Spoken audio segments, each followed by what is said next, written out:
Good morning, good afternoon, good evening. जो भी जब ये वीडियो देख रहा है, मैं आनंद रैकवार पारस एजू वर्ल्ड में आपका स्वागत करता हूँ। बच्चों, पिछली क्लास में हम लोगों ने पूर्ण प्रतियोगिता में आगम क्या होता है इसको समझा था, और आज की क्लास में हम लोग जानेंगे कि अपूर्ण प्रतियोगिता में आगम किस तरीके से निर्धारित होता है। तो आइए शुरू करते हैं। अब पूर्ण प्रतियोगिता में आगम का निर्धारण कैसा होता है ये आपने पिछली क्लास में देखे थे। उस टेबल को आप सामने रखना, क्योंकि आज की क्लास में टेबल हमारा उसी प्रकार से बनेगा, बस थोड़ा सा चेंज होगा। हाँ, तरीका वही रहेगा पर आंसर हमारे डिफरेंट आएंगे, है ना।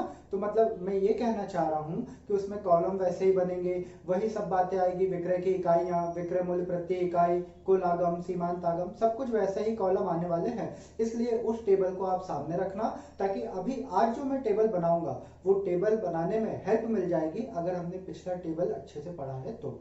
चलिए, सबसे पहले तो एक बार फिर से मैं आपको पूर्ण प्रतियोगिता अपूर्ण प्रतियोगिता रिवाइज करा देता हूं, क्योंकि अभी हमको अपूर्ण प्रतियोगिता में आगम को समझना है।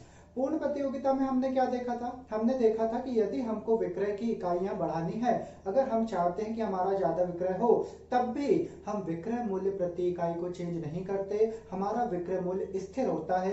ऐसा बाजार क्या कहलाता है? पूर्ण प्रतियोगिता वाला बाजार कहलाता है, जिसमें हमने जाना था कि जो सीमांत आगम है वो भी स्थिर और अपरिवर्तित रहती है, और कुल आगम हमारा क्या होता था? बढ़ता था। अब आज हमें देखना है अपूर्ण प्रतियोगिता। अपूर्ण प्रतियोगिता बाजार मतलब क्या? इसमें हमने जाना था अपूर्ण प्रतियोगिता बाजार एक ऐसा बाजार होता है जिसमें यदि हम विक्रय की मात्रा को बढ़ाना चाहते हैं, मतलब हम चाहते हैं कि हमारा विक्रय बढ़े, तो उसके लिए जरूरी है कि हम जो हमारा विक्रय मूल्य है उसमें कमी करें, मतलब हम हमारे रेट गिराएं, क्योंकि जितना हम हमारा रेट कम करेंगे उतना ज्यादा हम विक्रय कर पाएंगे, है ना। इसमें हमने एग्जांपल भी देखा था भट्टे का, कि अगर भट्टे को 1 किलो लेने आया तो हम बोल रहे 30 रुपए के, फिर उन्होंने कहा 2 किलो लो, तो हमने कहा इसमें 28 कर देंगे, फिर 25 कर देंगे। इस तरीके से प्रति किलो रेट हम कम करते गए जब जब हमको विक्रय बढ़ाना पड़ा। ठीक वैसा ही आज हमको देखना है अपूर्ण प्रतियोगिता में आगम क्या होता है। तो ठीक, मैं बोलूंगा पहले, आप सुनेंगे, वो लाइनें लिखेंगे, फिर टेबल के माध्यम से ही यही बात आपको समझ में आएगी। अब देखो, अपूर्ण प्रतियोगिता की अगर मैं बात करूं, तो अपूर्ण प्रतियोगिता बाजार एक ऐसा बाजार होता है जहां पर वस्तु की जो कीमत है वो कम होते जाती है, वस्तु के विक्रय मूल्य प्रति इकाई क्या होता जाता है? कम होता जाता है, जिस वजह से हमारा सीमांत आगम गिरता जाता है, गिरता ही जाता है ना। बढ़ने का कोई सिस्टम ही नहीं है, समान रहने का, गिरता जाता है। और जो कुल आगम है वो पहले तो बढ़ता है फिर गिर जाता है। क्या कहा हमने? हमने ये कहा अपूर्ण प्रतियोगिता बाजार में वस्तु की कीमत कम होते जाती है, जिस वजह से जो हमारा सीमांत आगम है वो भी कम होते जाता है, लेकिन जो कुल आगम है वो पहले तो बढ़ता है फिर कम होने लगता है। ठीक, तो ये बात तो हमको लिखनी है 2 लाइनें, फिर इसको हम टेबल के माध्यम से अभी समझने वाले हैं। चलिए, तो वो टेबल आप सामने रखना ताकि हमको इस टेबल में हेल्प मिले।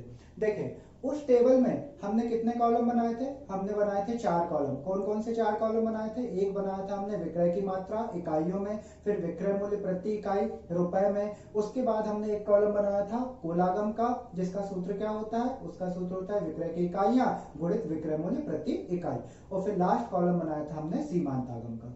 ठीक इसी तरह यहां पर भी हमने 4 कॉलम बनाए हैं, और 4 कॉलम में सबसे पहला कॉलम आप देखें, उसमें क्या लिखा है मैंने? विक्रय की मात्रा।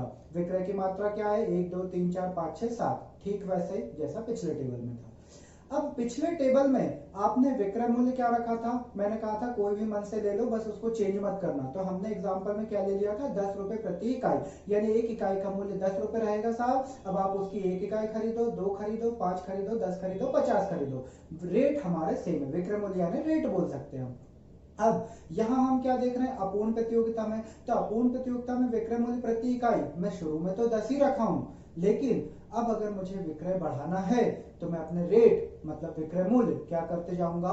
कम करते जाऊंगा, गिराते जाऊंगा। जैसे कि कोई ग्राहक आया, उसने कहा भैया एक वस्तु बेचोगे कितने रुपए की? हमने कहा साहब 10 रुपए प्रति इकाई। और उसने कहा अगर 2 वस्तुएं खरीदूं मैं, तो हमने कहा 2 वस्तुएं तो लो हम तुमको रेट 9 रुपए लगा देंगे। 9 रुपए लगा देंगे मतलब एक वस्तु 9 रुपए की दे देंगे, तो 2 वस्तु के हिसाब से तुम्हारे 18 रुपए हो जाएंगे। रेट कम नहीं करते तो 2 वस्तु के कितने बनते? 10 रुपए के हिसाब से 20 रुपए। फिर उसने कहा अगर 3 वस्तुएं खरीदे तो हम कहा 3 वस्तुएं बेचना अगर मुझे, मुझे, तो मैं रेट क्या कर लूंगा अपने और कम कर दूंगा, 8 रुपए प्रति इकाई कर दूंगा। मतलब मैंने अपना विक्रय मूल्य और कम कर दिया। और जैसे जैसे मेरी विक्रय की मात्रा की इकाइयां देखो बढ़ती दिख रही है, वैसे वैसे मैं अपने रेट गिराते जा रहा हूँ, है ना। यानी 1 इकाई बेचना है तो मैंने 10 रुपए रखा, 2 इकाई बेचूंगा, रेट कम कर दिए, मैंने कर दिए कितने, 9 रुपए। 3 इकाई पे मैंने रेट कितना कर दिया, मैंने कर दिया 8 रुपए। 4 इकाई पे 7 रुपए, 5 इकाई पे 6 रुपए, है ना। और इसी तरीके से मैंने रेट क्या करते गया, कम करते गया। ध्यान रखें, कम करते जा रहा हूं तो इसका ये मतलब नहीं है कि 0 कर दूंगा, समझ रहे हो ना, क्योंकि 0 में थोड़ी बेचूंगा, कम करते करते लाके आऊंगा कितने रुपए, 4 रुपए, 3 रुपए, 2 रुपए, 1 रुपए 50 पैसे में बेचूंगा। पर ऐसा तो हो नहीं सकता ना कि किसी ने कहा मैं 1 करोड़ इकाइयां खरीदने आया हूं, बता कितने कितने का, और इतनी ज्यादा फ्री में ले। क्योंकि जैसे जैसे रेट गिरते जाएंगे, जैसे जैसे विक्रय की इकाइयां बढ़ेगी, मैं रेट गिराते जाऊंगा। हाँ मैं गिराते जाऊंगा, पर मेरी एक सीमा है गिराने की भाई। मैं कम करूंगा पर घाटे में थोड़ी ना बेचने लगूंगा, है ना। तो मैं उतने की तो जरूर बेचूंगा जितने की मैंने खुद खरीदी होगी, खरीदी रेट से कम पे तो मैं नहीं बेचने वाला, समझे। तो इस तरीके से विक्रय मूल्य गिरता है पर कभी भी 0 नहीं हो सकता। तो ये हमने देखा क्या कि जैसे जैसे विक्रय की इकाइयां दिख रही हैं बढ़ती हुई, वैसे वैसे हमारा जो विक्रय मूल्य वो दिख रहा है घटता हुआ। अब बात आती है किसकी, कुल आगम की। तो कुल आगम में तो सूत्र लगा लो, कुल आगम का सूत्र है विक्रय की मात्रा इकाइयों में गुणित विक्रय मूल्य प्रति इकाई।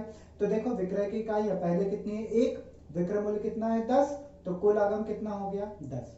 दूसरे में देखो विक्रय की इकाइयां कितनी है 2, विक्रय मूल्य है आपका 9, तो 2 गुणित 9 कितना दिखेगा 18 रुपए। फिर तीसरे में आप देखो 3 इकाइयां, तो विक्रय मूल्य हो गया 8, तो 3 गुणित 8 कितने रुपए दिख रहा है 24 रुपए कुल आगम। फिर हमारी इकाइयां हुई 4 और विक्रय मूल्य कितना हो गया हमारा 10, 9, 8 और फिर 7 हो जाएगा, है ना। तो 7 में देखो कितना हो गया 4 गुणित 7, तो टोटल कितना आ जाएगा कुल आगम 28। फिर आपने की 5 इकाइयां, 5 इकाइयां तो विक्रय मूल्य कितना दिख रहा है 6, तो 5 इकाइयां 6 रुपए विक्रय मूल्य, तो 5 छक्का 30, तो 30 हो गया हमारा कुल आगम। फिर आपने विक्रय की इकाइयां कर दी 6 है हमारी विक्रय की इकाइयां और विक्रय मूल्य कितना दिख रहा है 5, तो 6 इकाइयां गुणित 5, तो 6 पंजे भी कितना होगा 30। फिर हम आ गए 7 इकाइयों पे, 7 इकाइयां हमने बेची, विक्रय मूल्य कितना दिख रहा है 4, तो 7 गुणित 4 कितना हो जाएगा 28। इस तरीके से कुल आगम हमने फॉर्मूला लगा के निकाल लिया। अब बात आएगी सीमांत आगम की। तो सीमांत आगम हम पढ़ चुके हैं, क्या है सीमांत आगम, कुल आगम में होने वाला परिवर्तन। एक इकाई बढ़ी तो कुल आगम में जो परिवर्तन हुआ उसे ही हम कहते हैं सीमांत आगम। तो सबसे पहले कुल आगम देखो कितना दिख रहा है, वो दिख रहा है 10, उसके ऊपर क्या रहा होगा, मान लो 0। भाई 10 से पहले क्या था, कोई इकाई नहीं बेची थी, तो कुल आगम भी क्या रहा होगा 0 रहा होगा। तो हमने सीमांत आगम के सामने भी क्या लिख दिया, ये मानते हुए कि पहले कुल आगम 0 था, फिर आपने एक इकाई बेची तो कुल आगम हो गया आपका 10 रुपए। तो कुल आगम में अंतर कितने का या 10 का, तो सीमांत आगम में सबसे पहले हमने क्या लिख दिया 10। फिर हमने देखा कुल आगम में 10 के बाद डायरेक्ट कुल आगम कितना हो गया 18, तो कुल आगम में परिवर्तन कितने का हुआ, कुल आगम में परिवर्तन हुआ 8 रुपए का। तो कुल आगम में जो परिवर्तन है वही तो सीमांत आगम होता है। तो कुल आगम का परिवर्तन 8 रुपए, सीमांत आगम के सामने लिख दिया मैंने 8 रुपए। फिर कुल आगम 18 से कितने पे पहुंचा, कुल आगम 18 से पहुंचा 24 पे। तो कुल आगम 18 से 24 पे पहुंचा, इसका मतलब कितने का अंतर हुआ, 18 से 24 में 6 रुपए का अंतर हुआ। तो मैंने सीमांत आगम के सामने लिख दिया कितना 6 रुपए।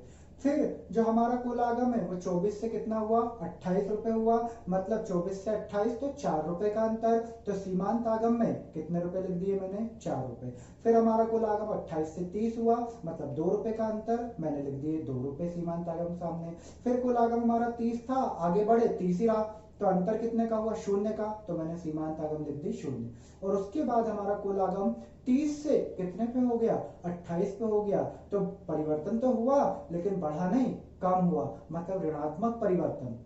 तो धनात्मक हो चाहे ऋणात्मक, सीमांत आगम तो देखता है परिवर्तन कितने का हुआ, परिवर्तन यहाँ कितने का दिख रहा 2, तो मैंने लिख दिया 2, लेकिन साथ में क्या लगाया माइनस का साइन। क्यों माइनस का साइन लगाया, क्योंकि इस बार परिवर्तन ऋणात्मक हुआ है। तो परिवर्तन अपनी जगह पे है और धनात्मक ऋणात्मक के चिन्ह अपनी जगह पे। तो जब जब बढ़ रहा था मैंने सीधा सीधा लिख दिया, जब कुल आगम में माइनस का ऋणात्मक परिवर्तन हुआ तो मैंने माइनस का साइन लगा के लिख दिया। ठीक है, तो इस तरीके से मेरे कुल आगम और सीमांत आगम मैंने बना दिया यहाँ टेबल। अब रेखा चित्र तो हम बनाएंगे, पर यहाँ पर एक चीज समझनी है। वो चीज क्या कि यहाँ पर हम कुल आगम और सीमांत आगम का संबंध देखेंगे, जो कि 3 नंबर में आपका एक आईएमपी क्वेश्चन बनता है। आपके एमपी बोर्ड का फेवरेट क्वेश्चन है, सीमांत आगम और कुल आगम में क्या अंतर होता है बताइए, है ना, या कुल आगम सीमांत आगम में, कुछ भी बोल लो एक ही बात है ना। तो देखो हम सीमांत आगम और कुल आगम में संबंध देखेंगे। अब यहाँ पर एक चीज देखना, पहले हम सीमांत आगम देखेंगे और उसके बाद हम कुल आगम देखेंगे, है ना। अब देखो मैं यहाँ पर 3 पार्ट बनाऊंगा एक एक करके। सबसे पहले पार्ट में देखो जहां सीमांत आगम गिर रही है, सर सीमांत आगम तो गिरते ही जा रही है, आप ही देख लो, पहले 10 है, फिर 8 है, फिर 6 हुई, 4 हुई, 2 हुई, 0 हुई, 0 हुई, तो फिर माइनस भी हो गई, है ना, 0 और 0 तो एक ही बात है, माइनस भी हो गई। तो इसका मतलब ये हुआ कि सीमांत आगम तो गिरते जा रही है, लेकिन फिर भी मैं इसके 3 पार्ट बनाऊंगा। देखो कैसे, अगर मैं पहला हिस्सा देखूं जहां पर सीमांत आगम गिर तो रही है लेकिन धनात्मक है, धनात्मक है मतलब शून्य पर नहीं पहुंची, गिर तो वो तीनों में रही लेकिन शून्य तक नहीं पहुंची, तो गिरने वाली उसकी पोजीशन कौन सी है, धनात्मक वाली। तो पहली स्थिति तो ऐसी है जब सीमांत आगम क्या हो रही है, गिर तो रही है लेकिन धनात्मक है, उस कंडीशन में कुल आगम को देख लो आप, कुल आगम क्या हो रही है, बढ़ रही है। मतलब मैं ये बोल सकता हूं कि जब मेरी सीमांत आगम गिर रही है लेकिन धनात्मक है, तब मेरी कुल आगम बढ़ रही है। अब दूसरी सिचुएशन देखना, जब मेरी सीमांत आगम शून्य हो गई, सीमांत आगम कितनी, शून्य, तो जब मेरी सीमांत आगम शून्य है उस कंडीशन में आप देखो कुल आगम अपने हाईएस्ट पॉइंट पे है, जो कि कितना है, 30, क्योंकि उससे ऊपर वो फिर है ही नहीं कहीं। तो मेरा दूसरा संबंध होगा, जब सीमांत आगम शून्य होती है तब आपकी कुल आगम क्या होती है, अधिकतम होती है, मतलब ये अपने अधिकतम बिंदु पर होती है। और तीसरी सिचुएशन, जब आपकी सीमांत आगम ऋणात्मक हो गई, -2 हो गई, वहां से देखो आपकी कुल आगम भी गिरने लगी, 30 से भी कम हो गई। पहले तो बढ़ते जा रही थी, बढ़ते जा रही थी, 30 तक हाईएस्ट पहुंची और उसके बाद फिर वो क्या होने लगी, गिरने लगी। यानी अगर सीमांत आगम ऋणात्मक हुई तो आपकी कुल आगम गिरने लगती है या कम होने लगती है। कुछ याद आ रहा क्या, पुनर्जन्म जैसा, कि ऐसे 3 संबंध कहीं और पढ़े हैं? करो, याद करो, मैं भी दिलाऊंगा याद, जब पहले ग्राफ वगैरह बना लूं तो उसके बाद में याद दिलाऊंगा आपको। फिलहाल मैं तुम्हें आपसे बोल रहा हूँ, अगर याद आ रहा है तो अच्छी बात है ना। ठीक है, 3 संबंध कौन कौन से देखे हमने, सीमांत आगम गिरती है किंतु धनात्मक होती है तब कुल आगम बढ़ती है, जब सीमांत आगम शून्य होती है तब कुल आगम अपने अधिकतम पॉइंट पर होती है, और जब आपकी सीमांत आगम ऋणात्मक होती है तब हमारी कुल आगम गिरने लगती है या घटने लगती है। ठीक है, ये 3 संबंध लिखवाऊंगा, टेंशन मत लो, मैंने कहा लिखवाया तो है नहीं, याद कर लो, और ये पिछला जन्म और अगला जन्म बता रहा, ये नहीं कि लिखवा दे 3 लाइन फटाफट से, लिखवाऊंगा भाई, पर पहले अभी इसको पढ़ लो, क्योंकि मेरा अभी मेन पर्पस संबंध बताना नहीं है, मेन पर्पस तो टेबल बता के ग्राफ बनाना है ना। संबंध तो मैं अलग से लिखवाऊंगा, वो तो मैंने इसलिए बता दिया क्योंकि टेबल के साथ अगर हम संबंध को देखेंगे तो हमारा समझना थोड़ा ईजी हो जाएगा। ठीक है, ऐसा मुझे लगता है ना। अब ये तो हमने देख लिया भाई टेबल, बात करते हैं अब इसी टेबल को रेखा चित्र पे बनाने की। तो ध्यान रखें, टेबल आपके सामने होना चाहिए, इस टेबल को फटाफट नोट कर लेना ताकि अब हम ग्राफ पे इसको समझें। तो देखो भाई, रेखा चित्र बनाते हैं हम। रेखा चित्र में हमें चाहिए एक एक्स अक्ष, दूसरा चाहिए वाई अक्ष। एक्स अक्ष पे हम क्या रखते हैं, वस्तु की मात्रा, जो विक्रय की मात्रा इकाइयों में, और वाई अक्ष पर क्या रखेंगे, कुल आगम एवं सीमांत आगम। अब देखो, सबसे पहले हम सीमांत आगम बनाएंगे। ऐसा मत सोचना कि मैंने कुल आगम एवं सीमांत आगम लिखा है वाई अक्ष पे तो मुझे पहले कुल आगम ही बनाना है, नहीं, कुछ भी लिख दो भाई पहले, और वैसे भी डायग्राम पूरा बन जाएगा तो किसको पता पहले क्या बनाया, है ना। तो वाई अक्ष पे भी पहले सीमांत आगम, कुल आगम कुछ भी लिख सकते हो, बस लिखना है कुल आगम एवं सीमांत आगम या सीमांत आगम एवं कुल आगम। चलो, तो अब हम देखो पहले बनाएंगे सीमांत आगम, और सब टेबल में देख के बनेगा भाई, है ना। सीमांत आगम देखो टेबल में आप देखेंगे तो वो गिरते ही जा रही है, गिरते जा रही, गिरते जा रही, शून्य हुई और ऋणात्मक हुई।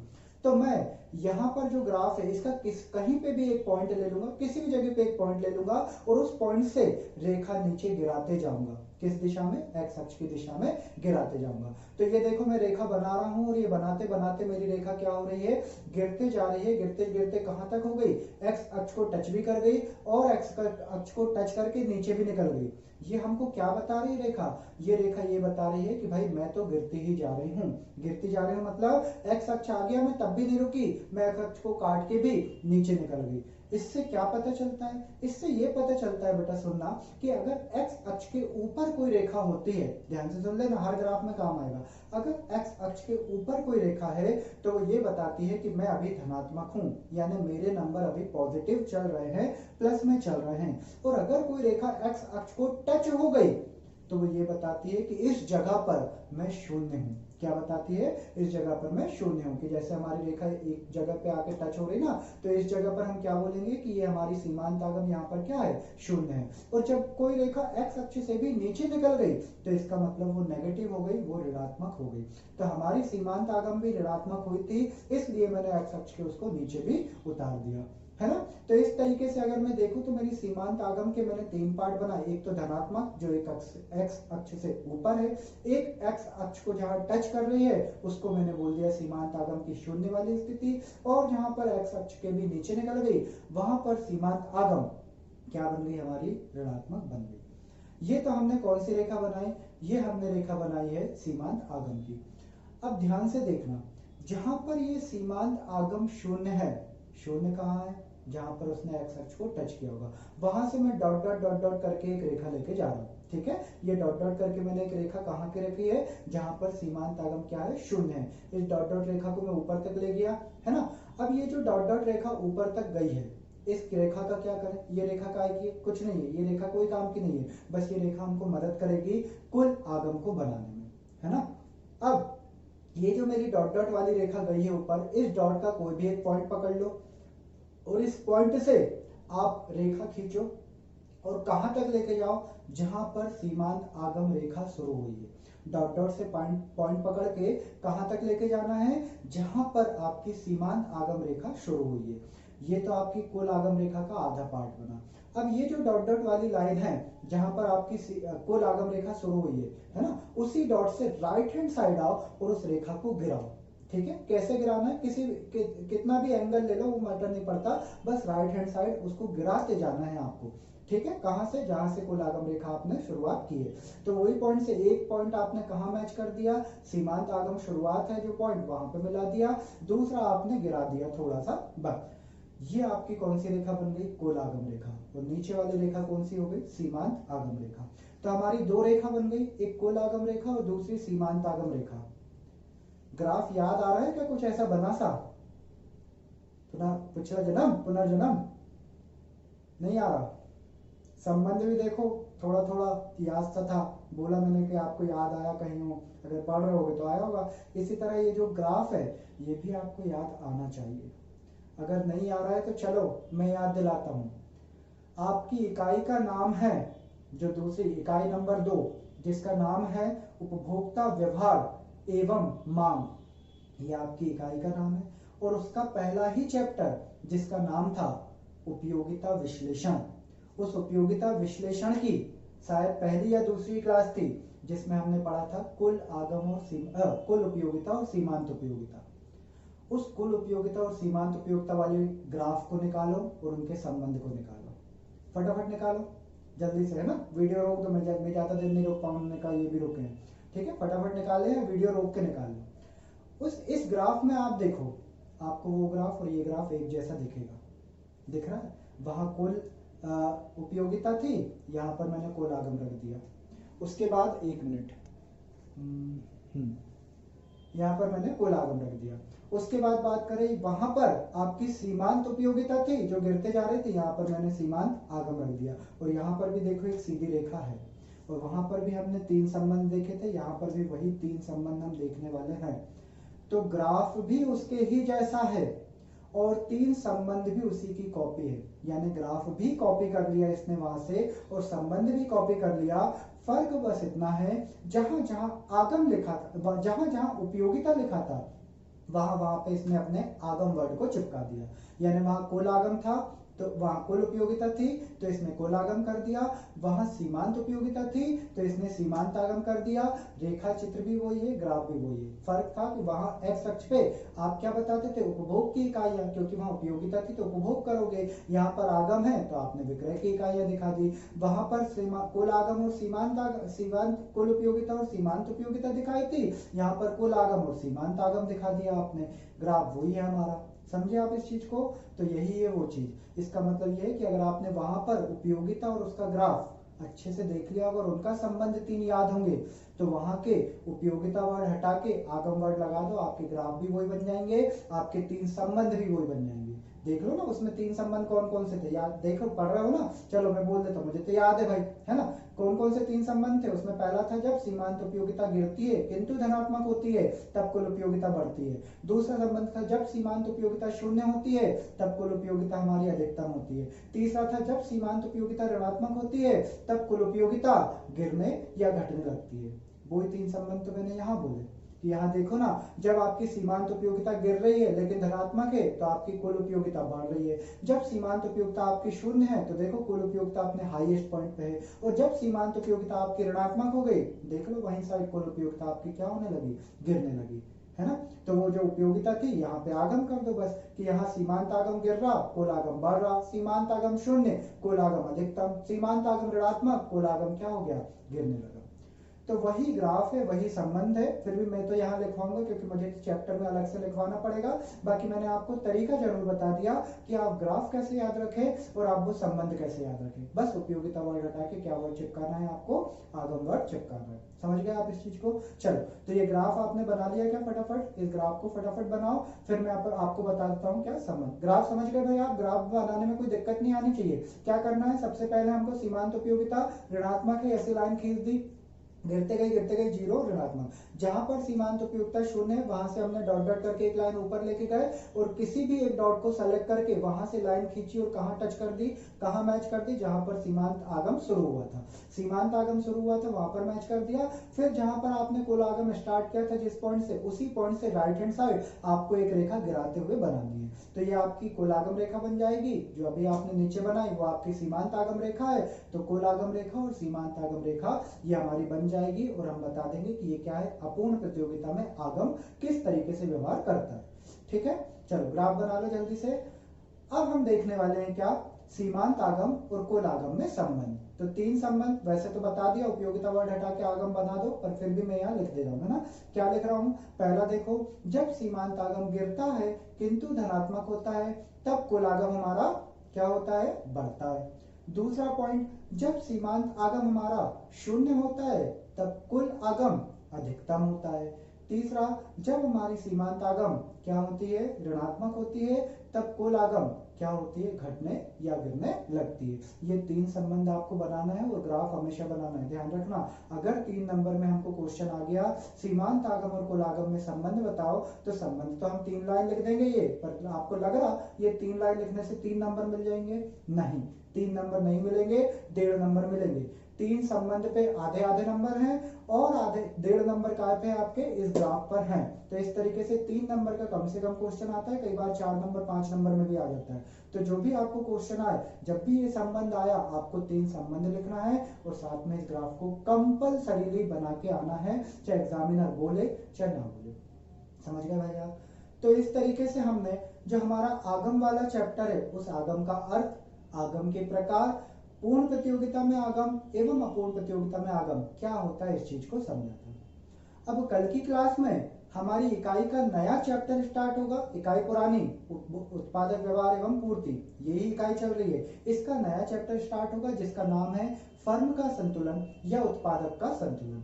ठीक है, अब ध्यान रखें, ये जो फर्म का संतुलन या उत्पादक का संतुलन हम चैप्टर पढ़ने वाले हैं, इसमें 2 चीजें बहुत काम आने वाली है। पहली तो ये जो दोनों आपने ग्राफ देखे काय के, पूर्ण प्रतियोगिता में आगम और अपूर्ण प्रतियोगिता में आगम, इसमें सीमांत आगम वाली जो रेखा है, पूर्ण प्रतियोगिता में सीमांत आगम वाली रेखा क्या होती है? एक सीधी लाइन।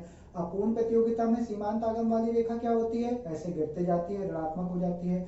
ये लाइन हमको ध्यान रखनी है। और जो आपने लागत चैप्टर पढ़ा है, उस लागत चैप्टर में सीमांत लागत का वक्र कैसे बनता है वो आपको ध्यान रखना है, क्योंकि नेक्स्ट क्लास में यही 2 चीजें आने वाली है। कौन कौन सी?